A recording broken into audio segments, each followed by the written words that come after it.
It's time for America Outdoors Radio, the show that covers the outdoor scene across the U.S. of A. and the entire continent. Fishing, hunting, conservation, outdoor recreation, and great destinations. We cover it all every week. It's your country, your outdoors. Let's explore it together with your host, John Cruz.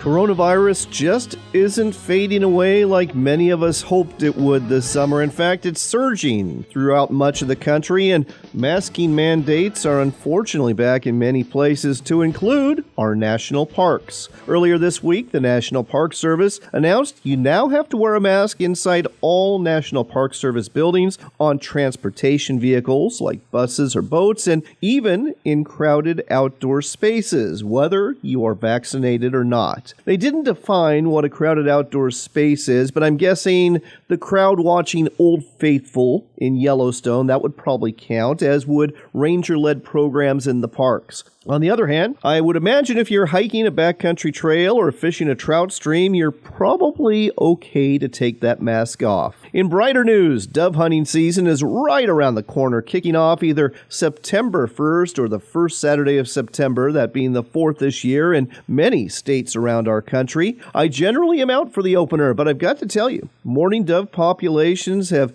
gone down significantly in my home state of Washington, and I suspect other states are suffering as well. The reason? The Eurasian collared dove. It's a much bigger dove than the mourning dove, and it just outcompetes them for food and nesting sites. Eurasian collared doves are an invasive species, and their numbers have exploded, not just in the Pacific Northwest, but in states all over the nation. It's become a real problem, and in a lot of places in America, you can hunt them year-round with no limit, but the problem is they tend to hang out in towns or suburban areas where you can't legally discharge a firearm to take them out. I am curious, if you're a dove hunter, are you seeing the same problem that I am when it comes to the whole mourning dove versus Eurasian collared dove equation? Send me an email and let me know. Again, I am just really curious about this. You can do so through our website at AmericaOutdoorsRadio.com. Now, where you can shoot Eurasian collared doves legally, I've got the perfect tool for you to use. That would be a .410 shotgun from Henry Repeating Arms. You can either buy a lever action shotgun, though you'll want to make sure it's legal to use that for bird hunting, or you can use a single shot .410, which would work just perfect for those big doves. Like all firearms from Henry Repeating Arms, they are made in America. They are accurate, they're reliable, and oh yes, they're rugged. And if you want to find out more about not just .410 shotguns, but just great rifles for plinking and for hunting, most of them lever action, go to henryusa.com. That's the website for Henry Repeating Arms, henryusa.com. And while you're there, don't forget to ask for your free catalog and decals too. This week on America Outdoors Radio, we'll be talking about another bird hunting season opening up the 1st of September in several western and plain states. That bird would be the sharp-tailed grouse, and the man who's going to tell you about hunting them is Scott Linden, that well-known upland bird hunting television host, author, and former host of both Field and Stream and Outdoor Life Radio. Following that, we've got the opportunity to chat with Dr. Frank Rohwer. He's the president and chief scientist for Delta Waterfowl. In addition to telling you about this great organization, Dr. Rohwer will also share the fall duck and goose hunting forecast with you, and I can tell you, it's definitely a mixed bag this year. This show's not just about the birds. We've got elk to talk about too, especially since bow hunting season for them is kicking off soon. Jace Bozerman is the author of a great article you can read right now at OutdoorLife.com about practicing with that bow of yours before the season starts. Jace specifically has 3 drills for you to do that will definitely help you harvest an elk this season, and these same tips, well, they'll come in very handy for deer hunters too. You won't want to miss this. Next on America Outdoors Radio, in case you didn't know it, the U.S. Fish and Wildlife Service is celebrating its 150th birthday this year, and they have published a new book about the organization and what it's done. It's called America's Bountiful Waters. It's published by Stackpole Books. With us here today is the editor of this fine book, Craig Springer with the U.S. Fish and Wildlife Service. Craig, great to have you on the air. Hey, John. Thanks for the invite. I appreciate it. Why don't you tell our listeners a little bit more about America's Bountiful Waters? What's inside this hardcover book? Well, America's Bountiful Waters is a commemoration of 150 years of fisheries conservation in the U.S. Fish and Wildlife Service. We started as a U.S. Fish Commission, operated from 1871 to 1903. Then we became the U.S. Bureau of Fisheries and was the U.S. Bureau of Fisheries until 1940, when the Bureau of Fisheries and Biological Survey joined to become the U.S. Fish and Wildlife Service. And in this book is stories about fish, some plants, some toads, blind salamander. It's mostly about fish that we work with, and these stories are written by the people that know them best. So history, cultural history, biography, and in some cases, memoir. All right. Well, you wrote some of these stories yourself, and it always fascinates me, our fisheries here in America. Some of our fish, obviously, are native fish. Others are introduced. You wrote a piece about the smallmouth bass. Why don't you tell us about its history here in America? Yeah, sure. So I had an early encounter with smallmouth bass as a boy in southwest Ohio. I used to fish a stream called 4 Mile Creek, and the fish made a big impression on me and ultimately led to, a master's degree researching smallmouth bass at an introduced population in Arizona. And the research I did, I got in the water with the fish at various times of day and studied how they selected habitat during the day, in the middle of the night, and at dusk and dawn. And it was like peering behind the curtain, seeing how nature works. It was fascinating work. The U.S. Fish and Wildlife Service has worked with smallmouth bass for a very long time. We've cultured them in our hatcheries, and we've done habitat work to make habitat better for the fish. The better the habitat, the more habitat you have, the better the fishing. Smallmouth bass was, just as a side note, one of the first fishes that traveled by airplane. They weren't stocked by air, which we have done, but they traveled from Northville, Michigan to Dayton, Ohio, about 1923, I think it was.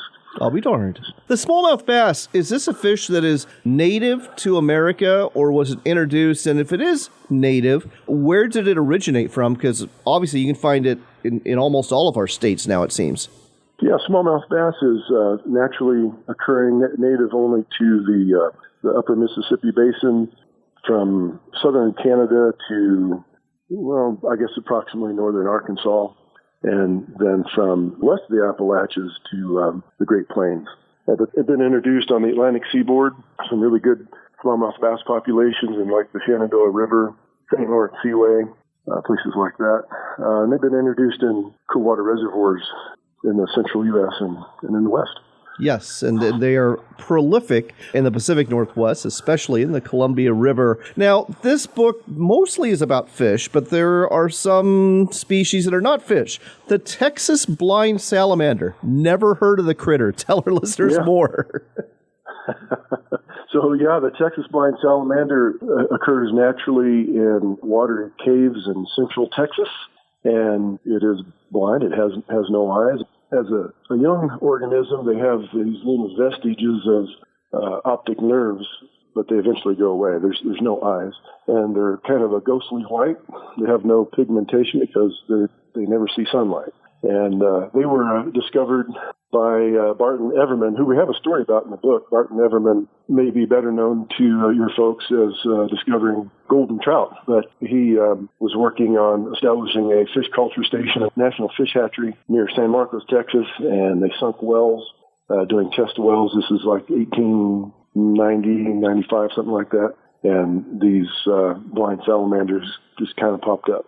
But now they are an imperiled species, and we have them at our San Marcos Aquatic Resource Center in San Marcos, Texas, and we're working to propagate them and conserve them, hold them in refugia should anything happen bad to them in the wild.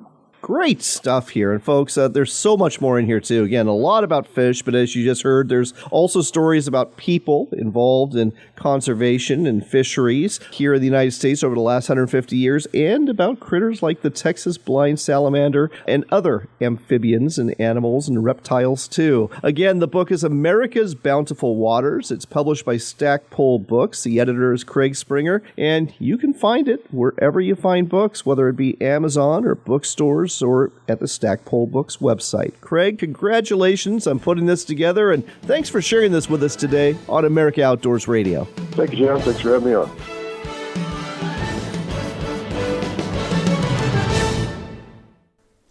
Backcountry Hunters and Anglers is the voice for your public lands, waters, and wildlife. From the Canadian Yukon to the Florida Everglades, we're stepping up to conserve North America's public lands, defend our hunting and fishing traditions, and expand public access to the outdoors.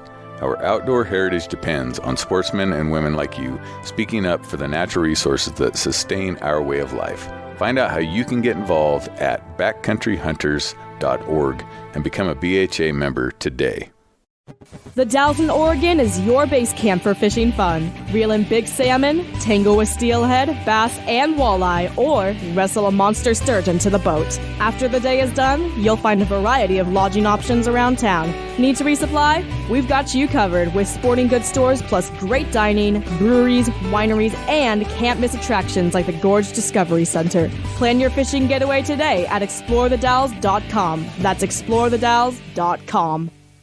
Are you looking to reel in the marketing opportunity of a lifetime? Then set the hook, because we've got it right here for you. America Outdoors Radio has sponsorships available, and we offer affordable platforms to reach thousands of listeners interested in fishing, hunting, and the outdoors. Find out more by contacting John Cruz through his website at AmericaOutdoorsRadio.com. That's AmericaOutdoorsRadio.com. Hurry, though. If you wait too long, the big opportunity might get away.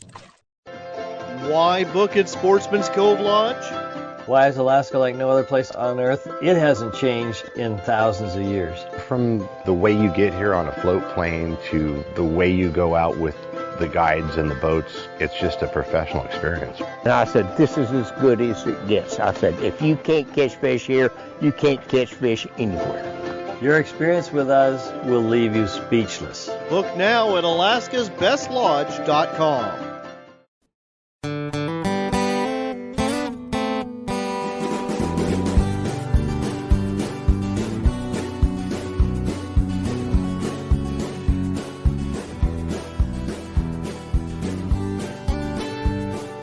Welcome back to America Outdoors Radio. I'm John Cruz. September 1st is coming up quick, and that means sharp-tailed grouse season is going to be opening up in several western states. And what better person to talk to about chasing grouse than Scott Linden, the man behind Scott Linden Upland Nation, and also person I consider my mentor. He's the former host of Field & Stream and Outdoor Life Radio. Scott, great to have you back on the air.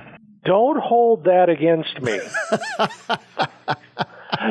Well, let's just say I've been a big fan for a long time, and I'm thrilled to be following your footsteps. But you're more in the TV world now, and you love to chase after upland birds. That is what trips your trigger, and I know you love chasing after sharp-tailed grouse. What states have you hunted them in, and generally, what is the season for these birds? Well, you hit on the first part already. September 1st is almost always the opening day for sharptails and doves in many states, and ruffed grouse in many states, or forest grouse in many states. So that's pretty safe, except Idaho, where the season starts October 1 and ends on Halloween. There are 7 states that usually have a season. And then there's a few that sometimes have a season, and that's not counting some of the prairie provinces in Canada where you're in an entirely different universe. There's so many birds up there. But I've hunted both North Dakota and South Dakota. I've hunted Wyoming, and I've hunted Nebraska for these birds. And Montana, but not Alaska and not Idaho yet. And certainly not Minnesota, Michigan, Colorado, and Wisconsin. So not bad, and I like to think those are some of the best states for that stuff. And, you know, we talk about a season that opens on September 1st and in many cases runs for months and months and months. But the bottom line is, if you're not chasing sharptails in the first few weeks of the season, then you're just out for a nice long walk.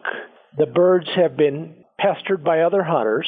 They've covied up into big groups that have lookouts at every point on the compass, and seldom will you get close enough to take a shot. Interesting. What is your favorite state to hunt sharpies? I mean, if somebody says, Scott, where should I go? And they're looking for lots of birds and lots of public access, where would you send them? Lots of birds is a relative term. You know, you're walking 4 to 15 miles in a day. So bear that in mind. And the problem with that is that time of year it's hot. So you want to be careful about your dog. I don't care about you, but I care about your dog. But in terms of where I would go, either of the Dakotas has good access and good numbers. Montana has incredible numbers and pretty good access. And the sleeper state is Nebraska. Everybody's heard of the Sand Hills. Well, let me tell you, if I die and go to heaven, there better be grass-covered hills of sand there, because that's where I want to be. Well, I hope to see you there, Scott. But in the meantime, for people who have not done sharp-tailed grouse hunting before, why don't you tell people what the terrain's like? Because it's not the same as, when you're sizing up a place to go pheasant hunting, it's obvious what it is. Same thing with chukar, same thing with quail. But the terrain that the sharp-tailed grouse lives in, it's much more subtle, isn't it? For the most part, yes. But interestingly, there are times of year and times of day when they act like all those other birds. For the most part, as one biologist said to me, the first thing you want to look for is grass that is tall enough that it bends in the wind. So shin, knee-high grass. Any shorter than that, and it might be Hungarian partridge country, but the Sharpies like that slightly taller grass. Depending on where you're going, it's rolling hills or relatively flat prairie. But just like a lot of birds, and I love this part of it, and the Little Missouri grasslands in North Dakota is a perfect example, but it's everywhere. If there's cracks and crevices, folds and wrinkles in the terrain, and in those wrinkles and folds, there's snowberry bushes or a water course or some kind of cover, even, low timber stands and things like that. Sometimes that's where you'll find the birds. Interesting. Especially in higher wind or in hotter temperatures. These birds are birds. They're shade-loving birds. And so early in the season, quite often, what you're really looking for is shade. Great advice. Got a question for you. I have had grouse before in terms of ruffed grouse or forest grouse. I've spruce grouse, which I regret, but I've never had sharp-tailed grouse. How are they as table fare, and how do you like to cook them?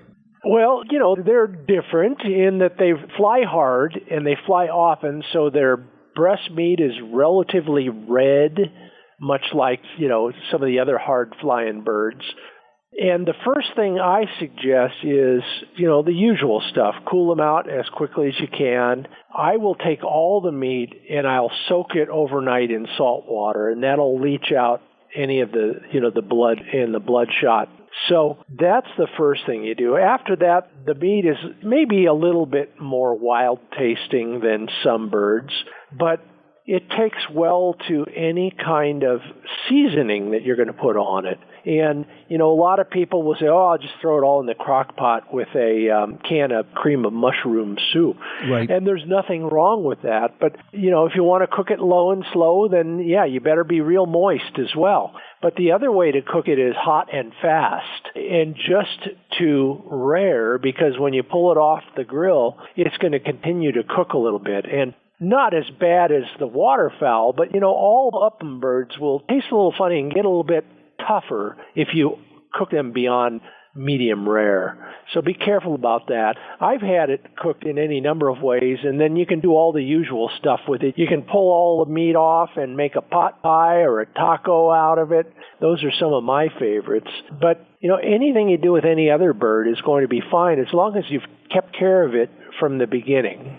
Great advice as always. Last question that you need to answer for our listeners. What's going on with the Scott Linden Upland Nation, and how can they get involved with it?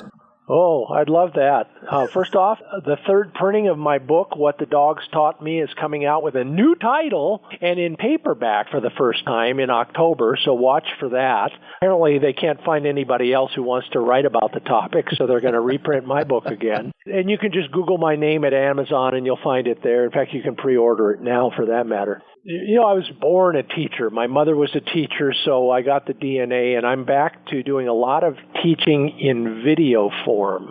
So go to my YouTube channel and learn how to take care of your dog in the field, how to feed it right, how to, do first aid on it, and then how to shoot better, and particularly, and this may be the next book, how to access public land more productively. Oh. Seems to be a red-hot topic, and you know, I've been doing it for a long time. I've hunted in 26 states across the U.S., and most of it not at Orvis-endorsed lodges. So I'm trying to teach other people how to do that in a lot of those videos. So go to the Scott Linden Outdoors YouTube channel and learn some things there, and that's a good way to start. All right. Scott, thank you so much for the time as always. I know you're a busy man. Good luck hunting this season, and I can't wait to get you on the air again. Looking forward to it, John. Have a great fall.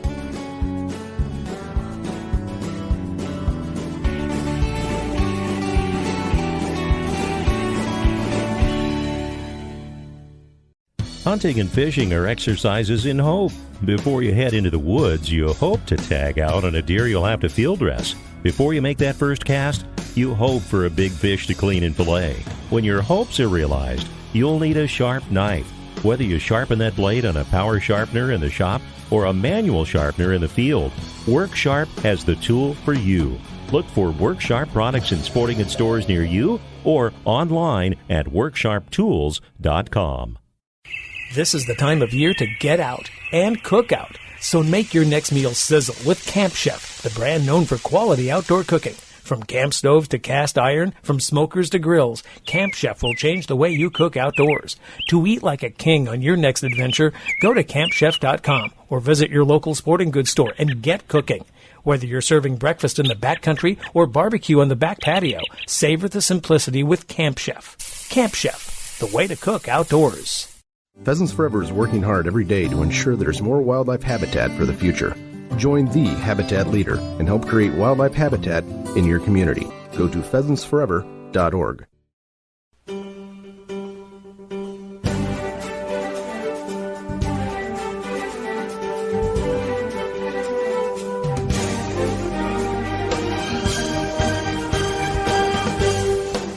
You're back in with America Outdoors Radio. I'm John Cruz, and duck and goose hunting season, it is right around the corner. That's why we've got Dr. Frank Rower on the line. He's the president and chief scientist for Delta Waterfowl, and he's going to break down the fall flight forecast for ducks and also how the goose hunting season is looking too. Dr. Rower, thanks for joining us today. Oh, happy to be here, John. Thanks.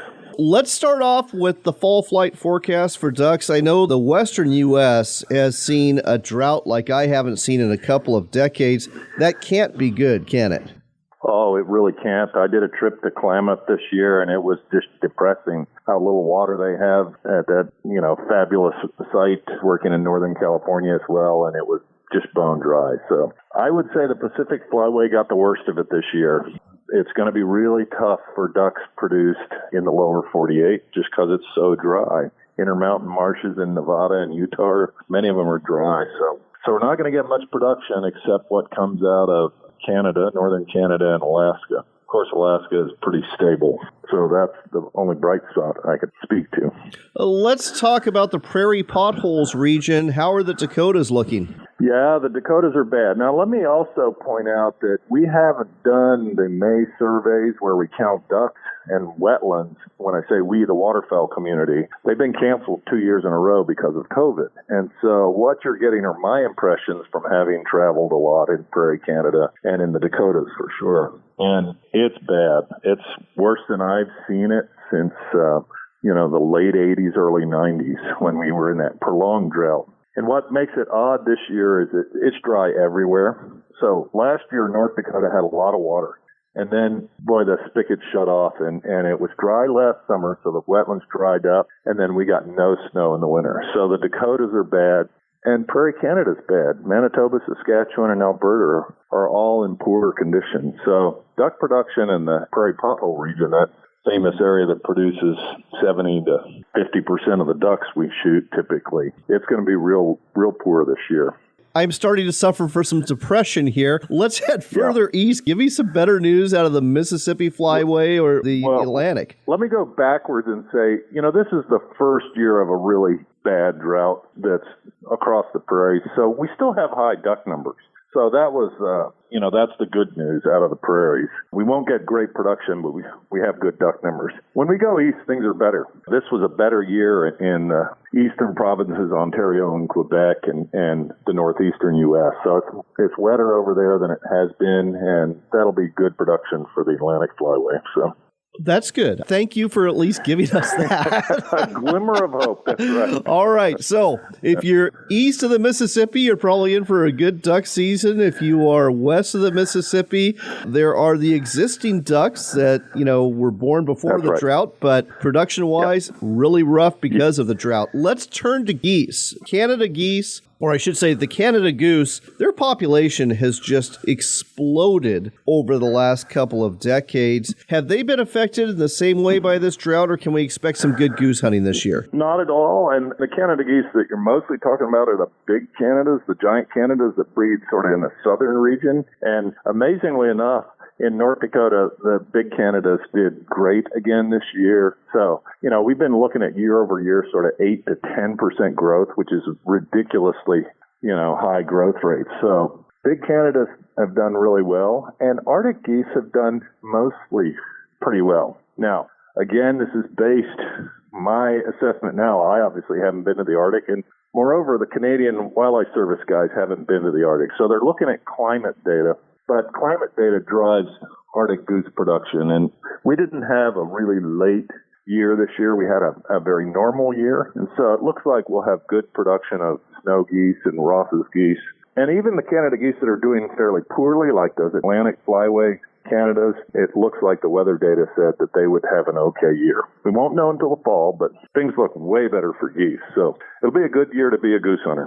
There you go. All right. Good year to be a goose hunter. Maybe not so much for a duck hunter, especially if you're west of the Mississippi. Let's talk about Delta Waterfowl. It used to be, when I was growing up, the organization that you kind of tied yourself with when it came to the waterfowling community and conservation was Ducks Unlimited. Delta Waterfowl has really grown in prominence over the last 10 years or so. Why don't you tell our listeners a little bit more about your organization and how it differs from Ducks Unlimited? Yeah, you're exactly right, John. I'm an old guy, and I was a Ducks Unlimited member way back in the 70s when I first started hunting, or the late 60s. And I never even heard of Delta Waterfowl until the mid-70s when I lucked into finding out about this tiny organization. We've been around since 1911, believe it or not. Wow. But we had been very, very quiet for the first, let's say, 80 years.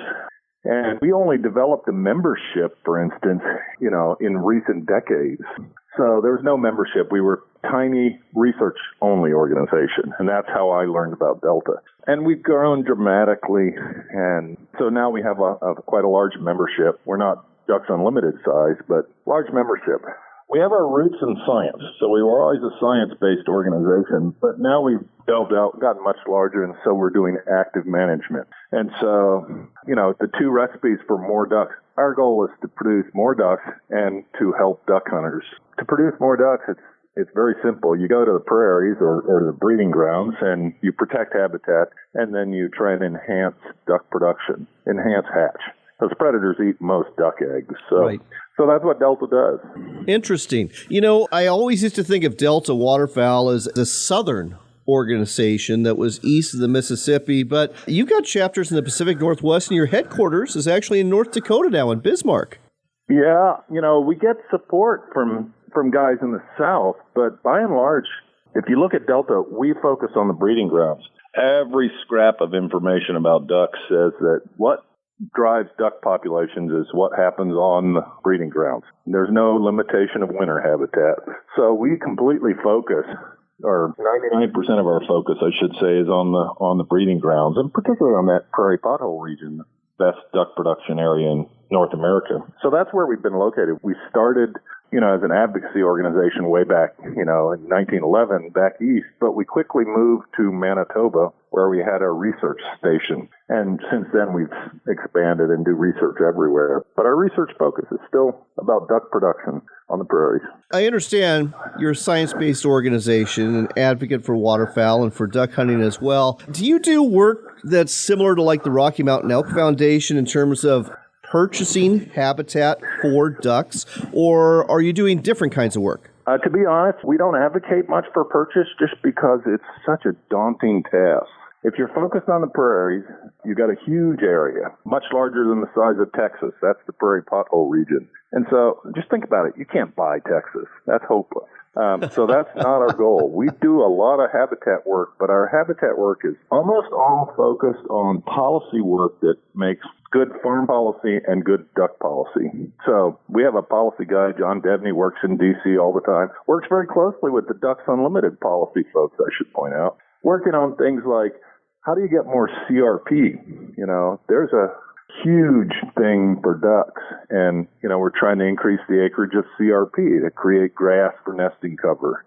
How do you protect wetlands and make sure that we keep our wetlands intact in the Dakotas? So that's our habitat focus. And then we spend our management dollars on duck production stuff. So that's one of the ways we differ from Ducks Unlimited. Okay, well, thanks for breaking that down for us. Unfortunately, we're out of time. But, folks, if you want to learn more about Delta waterfowl and get some state-by-state forecasts, the website to go to is deltawaterfowl.org. That's deltawaterfowl.org. This is a great organization that's doing great things for ducks and duck hunters and our habitat as well. Check out that website again, deltawaterfowl.org. Dr. Rower, thank you so much for your time today on America Outdoors Radio. Thanks, John. Enjoyed it.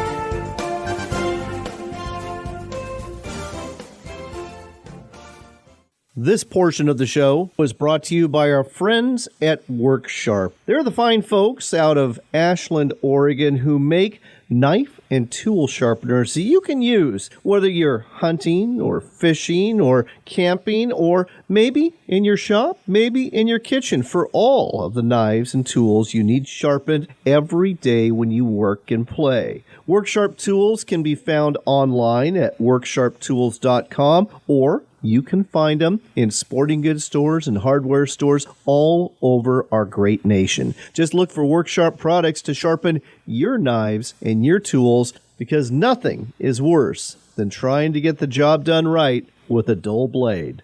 We love our children. We protect them. We guide them. We prepare them for life in the world. With all that we do, from deep in our hearts, we cannot control all things.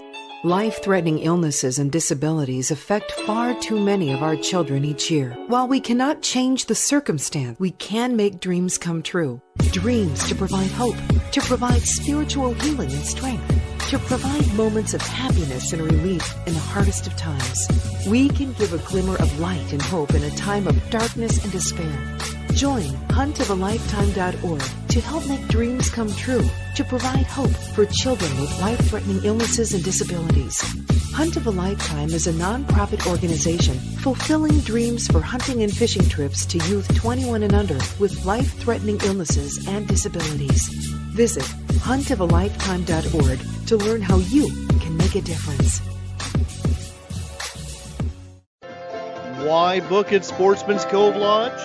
Why is Alaska like no other place on Earth? It hasn't changed in thousands of years. From the way you get here on a float plane to the way you go out with the guides and the boats, it's just a professional experience. And I said, this is as good as it gets. I said, if you can't catch fish here, you can't catch fish anywhere. Your experience with us will leave you speechless. Book now at alaskasbestlodge.com. Hey, how'd the meeting go with Tommy's school counselor today? Well, not exactly as planned. I think we need help. Help? Why do we need help? Well, I asked her about paying for college, and she said that's not something they do. Maybe it is time to get some help. Even if Tommy just goes to state college, it's going to cost at least $25,000 a year. We'll have to rate our retirement, pay for Tommy's tuition. There's got to be a better way. There is a better way. A way where you can pay less for college, or even receive college tuition free, regardless of your income or your students' grades. A way for you to keep your hard-earned income and savings for your future and spend less on college, while virtually eliminating the need for student loans. Get the facts about college admissions and tuition by going to tuitionprograms.org. That's tuitionprograms.org. Tuitionprograms.org. Get the facts about college admissions and tuition by going to tuitionprograms.org.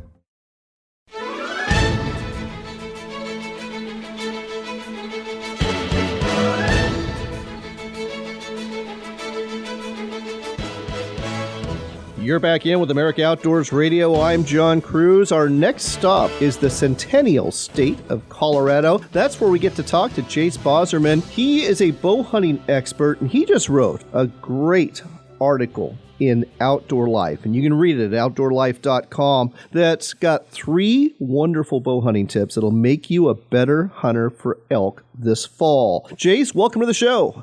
Hey, man, thanks for having me. I really appreciate it. Well, I'm thrilled to have you on. This is just really good stuff. It's a short, compact article with a lot to fit in. We've got a few minutes to talk about it. Let's go through your first tip. Why is it important when you're practicing for the season ahead to learn to hold to exhaustion? Well, the main reason behind that is because when you're out pounding foam on the range and stuff like that, you know, you've got time and you can take the shot whenever you need to, whenever you let the release fire the bow, those sorts of things. But in a hunting situation, especially with elk, it's not uncommon to find yourself at full draw for a very long period of time. Whether that bull catches in and he notices a little bit of your draw cycle, or they just have an uncanny ability to hang up for 20 seconds, 15 seconds, 30 seconds behind a tree limb or that one spot you need that arrow to go through. So you need to build up your muscle stamina and be able to hold at full draw. And this does 2 things. One, it improves your stamina as a bow hunter. The more you do it, the more you practice it. If you do it a couple times a week, you're going to get where you can hold for longer periods of time. And the second thing it does is it really helps fight off target panic. It helps you trust your pin float, because after about 30, 40 seconds on target, that pin looks like it's bobbing and weaving all over the place. But the thing to remember is, even though you're experiencing that float and that exhaustion, your subconscious mind is constantly dragging that pin back and forth across the spot you want that arrow to impact. So you just learn to trust it and continue to go through your shot cycle until you're able to get that arrow off. Good stuff there. Next thing you recommend folks practice is you need to shoot at angles. And this makes perfect sense because I think most of us who shoot a bow, we've got a target in the backyard and we are shooting, well, it's flat. It's just flat. And that's not the way it usually works when you're out hunting. That's really true, especially when you're out hunting the West. You know, I was on a Rocky Mountain bighorn sheep hunt. I drew my once-in-a-lifetime sheep hunt earlier this August, and I killed a ram at 64.5 yards. That was the true ballistic range for my arrow. Line of sight was more like 81, 82 yards.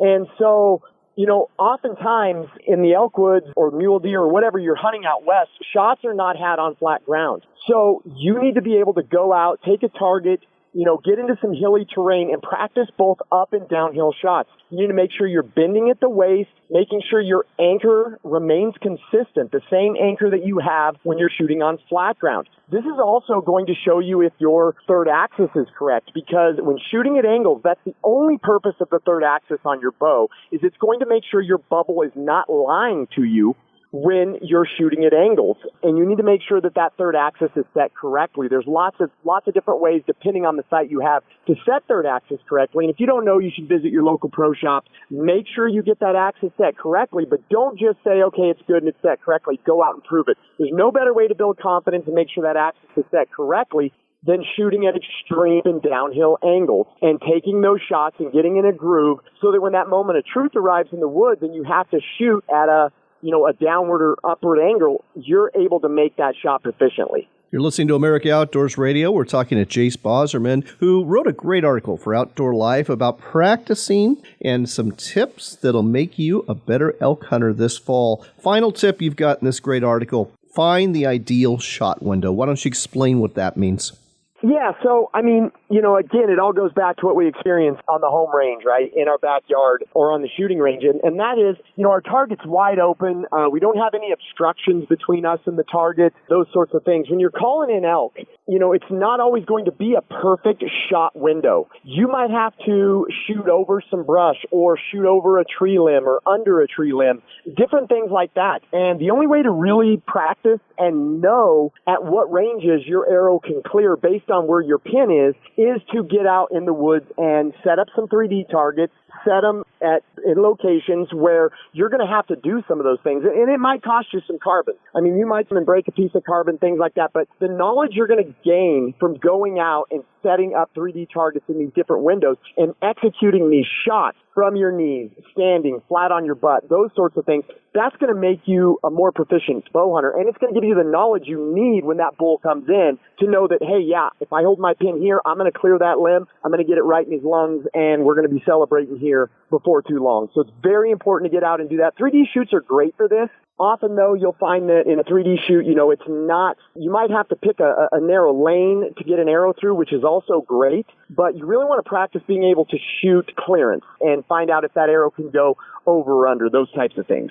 Absolutely epic advice to get ready for elk season. And folks, if you're a deer hunter, all these tips apply to you as well. So get out the bow and go through these tips and start practicing now. And if you want to review, go to OutdoorLife.com. Look for Jace Bosserman's article, Bow Hunting Tips That Will Make You a Better Hunter This Elk Hunting Season. Jace, thanks for sharing your expertise with us today on America Outdoors Radio.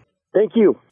In other news out of Minnesota, the State Department of Natural Resources is asking hunters not to shoot the bears they've got radio collars on for research purposes, which makes sense because it takes quite a bit of effort to capture, tranquilize, and radio collar a bear, and once it's dead, well, that research is over. So, how do you know if that bear in your sights is radio collared? Because sometimes the fur grows over the collar. Well, in Minnesota, it's all about the big, flashy earrings those bears wear. The 20 research bears that have been collared each have a brightly colored 2 by 3 inch tag in one of their ears. As for what kind of research the DNR is doing with these bears, Andy Tree, a bear research scientist with Minnesota DNR, says they are looking at year-to-year changes in natural food supplies and how that affects individual bears in terms of their habitat use, physical condition, denning, reproduction, and interactions with people. Tree says this research is not designed to evaluate mortality from hunting, and these collared bears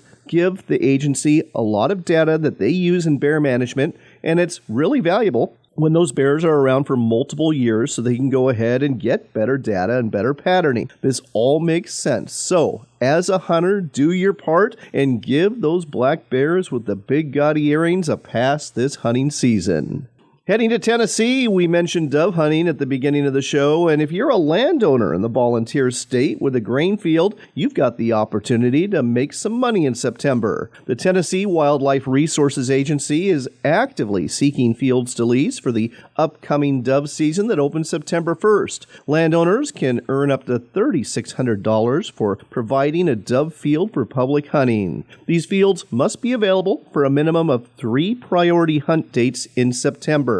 TWRA began this leased dove field program in the late 80s, and it's been really successful in providing quality hunting opportunities for hunters. The standard fall leased field is a harvested grain field to which the state agency leases the hunting rights for 3 dates. The hunting access rate paid to the landowners for fall leased fields may be up to $75 an acre for a maximum of 40 acres. If you are a landowner interested in leasing a dove field to the state, contact your TWRA regional office this month. And we've got good news for anglers in Idaho, where some 25,000 fall Chinook and 14,000 coho salmon are forecast to return to rivers within the state. Salmon fishing is now open on portions of the Clearwater, Snake, and Salmon rivers for Chinook salmon, and on September 1st, it opens up for the silvers. From personal experience, I can tell you the fishing can be pretty darn good from now all the way through September for these fish. The daily limit on Chinook salmon is 3 adults per day, with no limits on the jacks under 24 inches long. As for the coho, you can keep 2 of those a day, and there's no limit on the jacks for this species either.